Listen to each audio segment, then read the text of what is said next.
Yo, what's up? This your boy Play, one half of the Playing Skills. And this is your boy Enertia McFly, and you're now watching The Mechanism on AllHipHop.com. Bang. Sonically, you know what I'm saying? You're right on it. I mean, that's the only way to do it differently. I mean, it's been touched. I mean, I almost wanted to throw the twerk word out. Yeah. You know, once Smiley made it cool. You know, but twerk has been around. I mean, the twerk phrase has been around in the South for a long time. All the way back to shit. Ying Yang Twins, Wilson Why You Twerk, and even before then, Louisiana. It's like the bounce, Uncle Luke. And we go on and on. So you know, it's not a brand new thing. It's maybe. There you go. Yeah. And mainstream America's taken to it now. But sonically, you know, I've been developing a new sound of meshing like the excitement of EDM trap is what they call it. They have their own version of trap music, by the way. And then, well, in hip hop we like to call it trap. And I want to fuse it both together with Enertia, and that's what I did when I produced the record alongside Too Much, who's the other producer on the record. And really, when I got the hook demo and his verse, I instantly thought that we were onto something. I've been working with Enertia for years, and this is like one of his more catchier, better records that he had given me. So, although the phrase has been used, I think he's doing it in a whole different, context. And we're excited about it. I love the sound of it. Actually, no, it's actually a lot easier. Because at the end of the day, when you think about trap records, going all the way back to like, I would say, what's buddy name from Atlanta? Shawty Red. Shawty Red.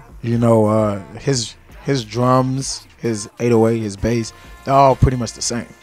So the only really difference is the build up. But then you have people like Waka, who he's always had build ups. I've always been that kind of artist where, my energy fed the record.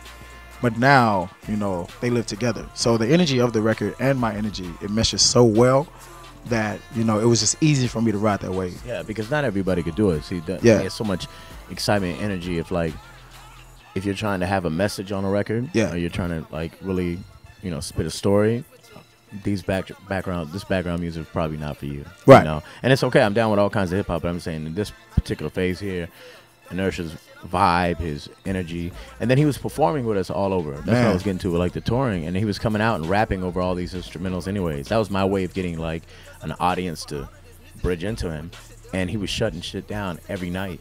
And I was like, yo, we need to make music like this. We need to give them, and we need to give an artist with the sound out there. Yeah. And crazy enough, I mean, there are more artists that are experimenting with this. For real. Like you were saying, Waka Flocka went on tour with Steve Aoki, all around the world. Nobody suspected that to happen. Carnage just did a collaboration with Migos, with the Brit song. Big Sean. Yeah, he's also. And it goes on and on. I think, it's just all coming together. Right. And we wanted to, like, create our own version of this and have a flagship artist, so to say.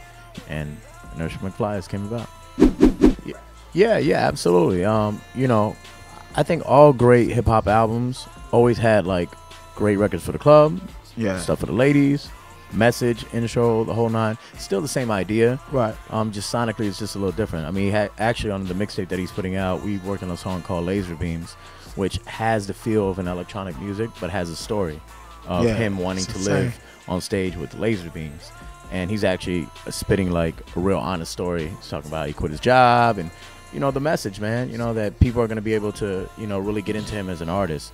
So there's bits and pieces of that. But to be honest with you, with this here, man, it is about the big show. It is about the excitement. There's plenty of message artists. They can have that.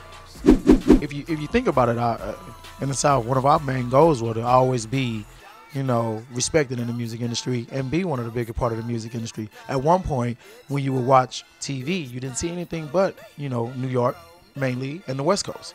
The South was always looked over. You know what I'm saying? But now we're like I would say, the more popular thing as of right now. And I think that's a beautiful thing because it does, at the same point, you may have those artists that are mad. I'm more so happy about it because it makes it easier for me because I am from the South. I was bred in that, and I have the sound, and I have the whole, with the twerking and the way of things. I know the formula. You know what I'm saying? I'm a part of it. I'm a product of it. So it's a lot easier now to be accepted that way. And when people hear it, because now everybody's like, well, you know, it's a Southern thing. Yeah, he's from the South. So you can believe that more so than anything else. So no, I don't feel I need to take anything back that's already mine. It's not just in hip hop, man. Crazy enough. Let me even take this even further of feeling like we need to take it back. In the EDM world, the electronic dance music, quote unquote world, the phrase trap is like one of the bigger genres, subgenres of this. Right. It's like dubstep, twerk. Yeah. And these are genres of a style of music. We all know what the trap is. And okay, so for me, when I first got introduced to a trap remix from Diplo, I was like, yo, this shit sounds like a Playing Skills production. Or Shawty Red production. Yeah. Like it's 808. It's you would have swore up and down it was from Atlanta. Yeah, you know, and it was like, so I am offended at times when the word trap, especially when I go to Europe or I go to Australia, and it's like they don't really know what they don't know what the trap is. Yeah. You know what I'm saying? Like I feel like they haven't done their research or know the history of what trap music is. Right. And they're throwing a word around. Right. You know, trap music is Gucci Mane, T.I. Man. I mean, these guys. Young like, Jeezy. You know what I'm saying? Like, that's where I first heard the trap. phrase trap.